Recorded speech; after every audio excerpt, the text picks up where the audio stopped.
the forbidden knowledge in 385 AD. A monk named Evagrius Ponticus was banished from the institutional church for documenting something they desperately needed to keep hidden. He identified 8 thought patterns that ensnare human consciousness in perpetual suffering. The church later sanitized his findings into the 7 deadly sins, reframing them as moral transgressions, requiring priestly confession. But Evagrius wrote something far more disturbing. These patterns aren't moral failures at all. They're harvesting mechanisms, and the entities harvesting through them aren't demons in the traditional sense.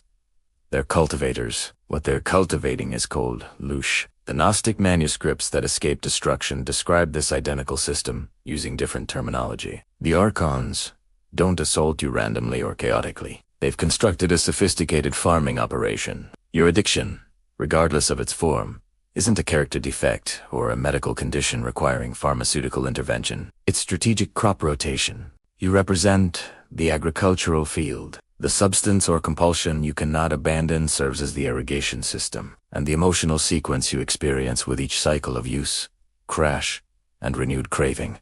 That's the actual harvest. You aren't consuming the addiction.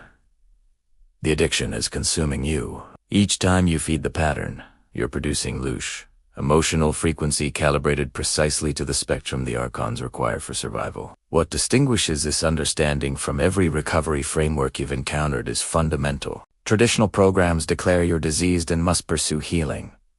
Jesus revealed to his chosen ones a different truth. You're not sick. You're being harvested, and you cannot heal your way out of a farm. You must recognize the infrastructure, identify the architects, and exit while they still anticipate your production. Not through sheer determination, not through 12-step methodology, through comprehending what's genuinely occurring and making one singular decision that dismantles the entire apparatus. Tonight you're discovering how the Archon Loosh farm functions at depths most never perceive, why your addiction holds more value to them than you comprehend, and the method Jesus taught that doesn't combat the craving, but severs the entity amplifying it. If you're exiting the Loosh farm tonight, come and I see the harvest right now. Before liberation becomes possible, you must grasp what they're extracting from you. The term Loosh isn't ancient, yet the phenomenon is. Gnostic traditions called it pneuma, when pure, and epithemia, when corrupted. Robert Monroe, conducting out-of-body research throughout the 1970s, adopted the term Loosh because that's precisely what he heard entities call the energy they were collecting from human beings.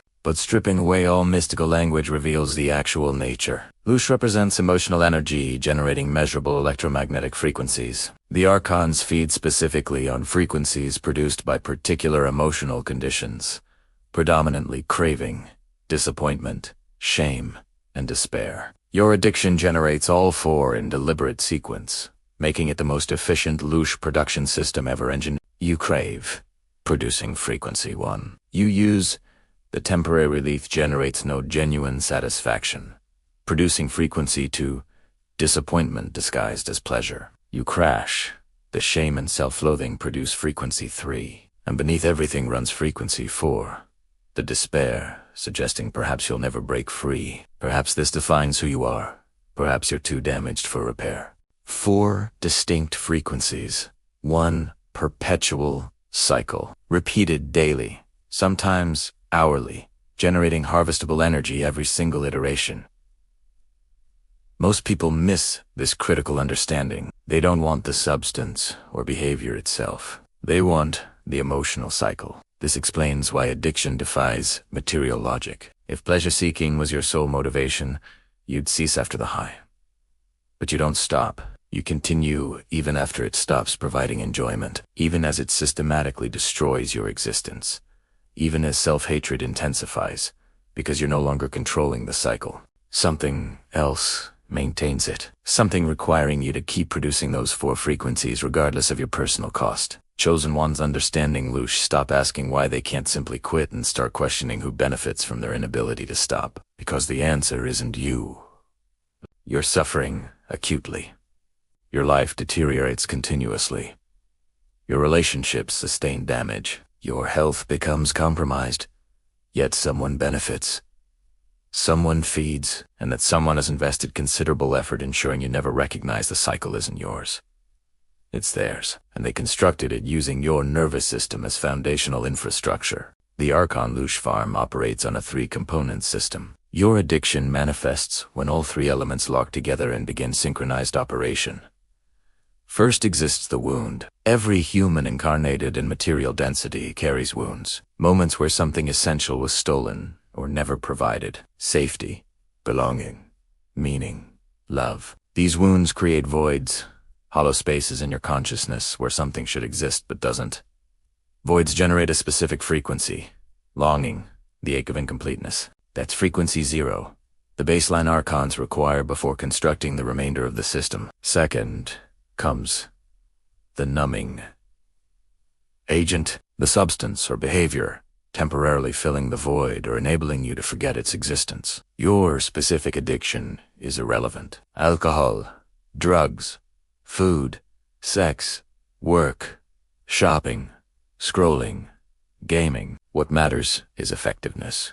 The first time you engaged it, relief arrived. The ache stopped. You felt whole, or numb, or powerful, or connected, or whatever your specific void was desperately seeking. Your nervous system, craving relief, learned instantaneously. This is the solution.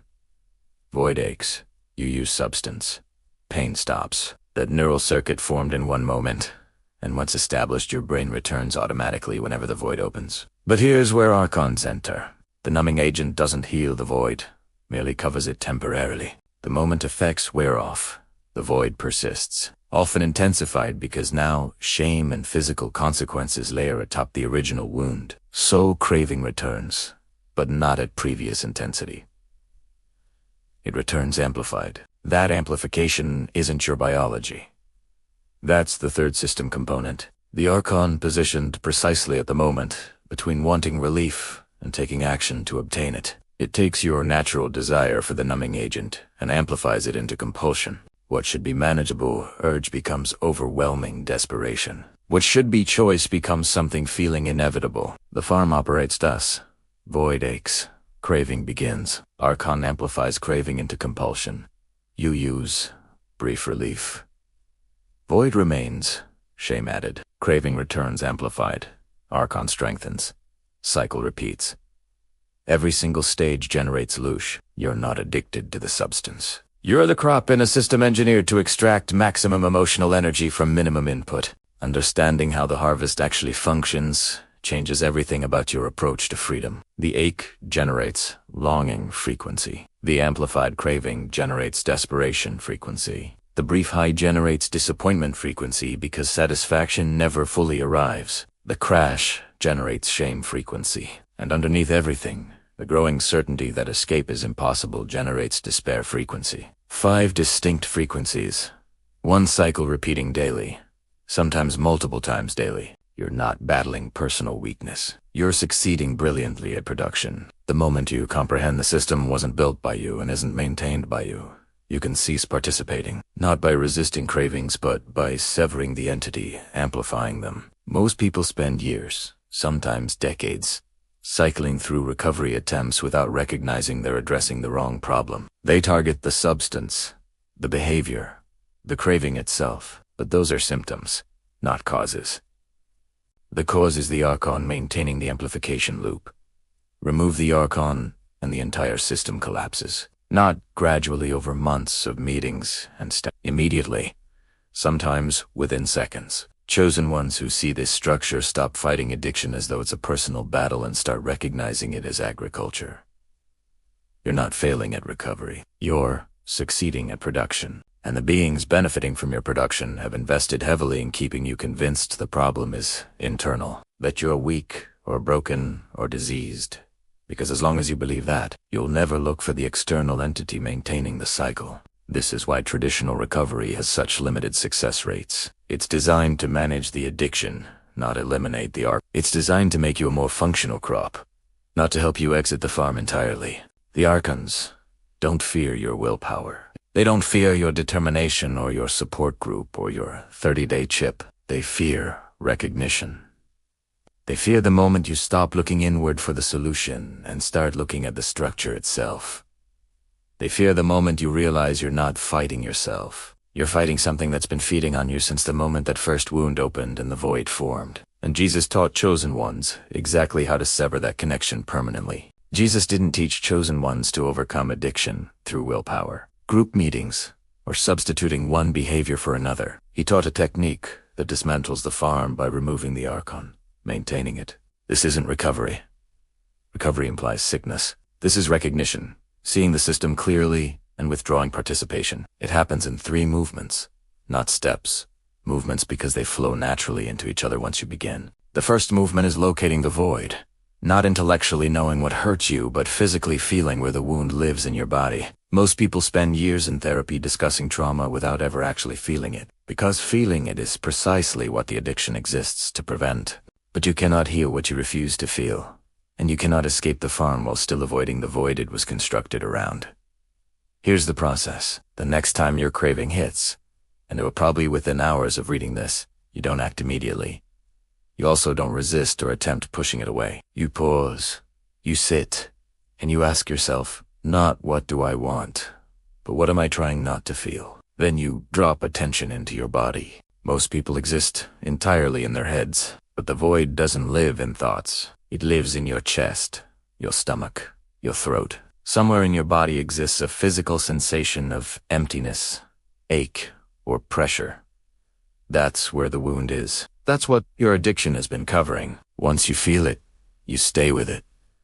Not for hours, for 60 seconds. Just 1 minute of letting the void exist without immediately numbing it. What you'll notice, what every chosen one doing this notices, is the sensation is intense, but not unbearable. You've been running from it your entire life, convinced that fully feeling it would destroy you. But it doesn't destroy you. It just hurts pain you're willing to feel completes. Pain you avoid compounds. In those 60 seconds of staying present with the void, something shifts. The craving doesn't disappear, but it loses its emergency quality. It stops feeling like if you don't use right now, you'll die. Because you just proved to yourself you can feel what you've been avoiding and survive it. The second movement flows directly from the first. Once you're feeling the void instead of running from it, you'll notice something else present. The amplification. The voice in your head saying you need this, you can't handle this without it. Just this once won't hurt. You deserve relief. Everyone else gets to escape. Why shouldn't you? That voice isn't you.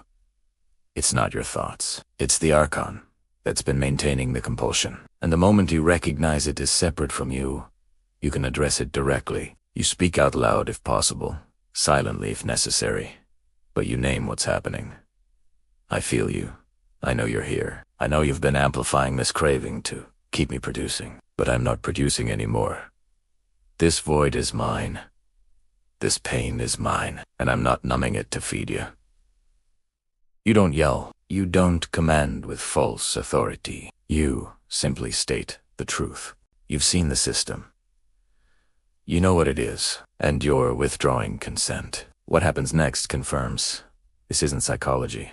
The craving will shift, not slowly over days of practice. Immediately, within seconds of speaking those words, you'll feel the intensity drop. Sometimes it drops to almost nothing.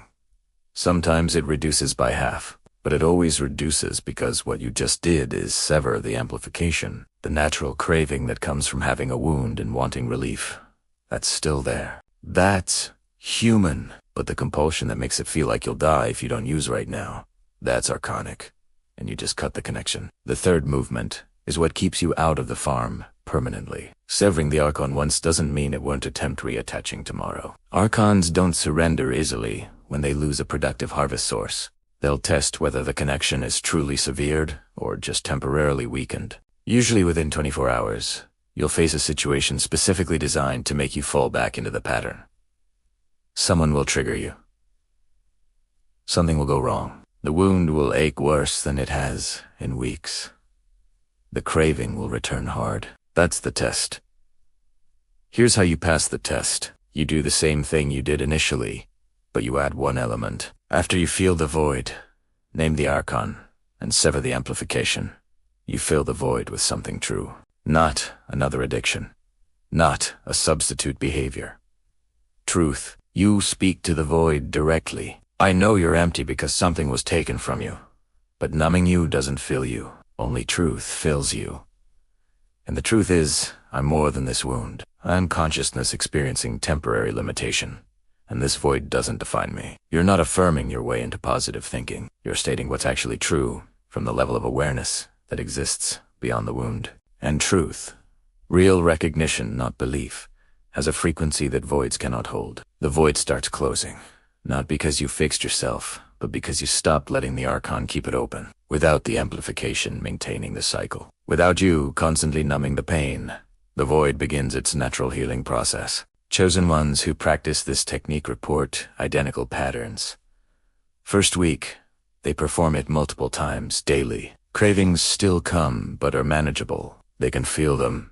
Name the Archon. Sever the amplification, and urgency dissolves. Second week, cravings come less frequently. When they do come, they're weaker. By the third week, most chosen ones notice something they haven't felt in years. They can think about the substance or behavior without being pulled toward it. They can be around it without needing it. They're not white-knuckling sobriety. They're simply not interested anymore because the farm collapsed. Without the farm, there's no production. Without production, there's no harvest. Without harvest, the Archon has no reason to maintain the connection. Eat leaves. What remains is you with a wound that's finally being allowed to heal. Jesus taught chosen ones how to escape the Archon Loosh farm built from addiction by recognizing the three-part system. Feeling the void for 60 seconds instead of running from it. Naming the Archon. Maintaining the amplification. Severing the connection by withdrawing consent to produce. And filling the void with truth instead of numbing. Do 3 things right now. First, comment I see the harvest and commit to the technique. Second, subscribe because advanced severance techniques are coming. Third, like this video so other chosen ones discover they're not addicts. They're crops that can stop producing.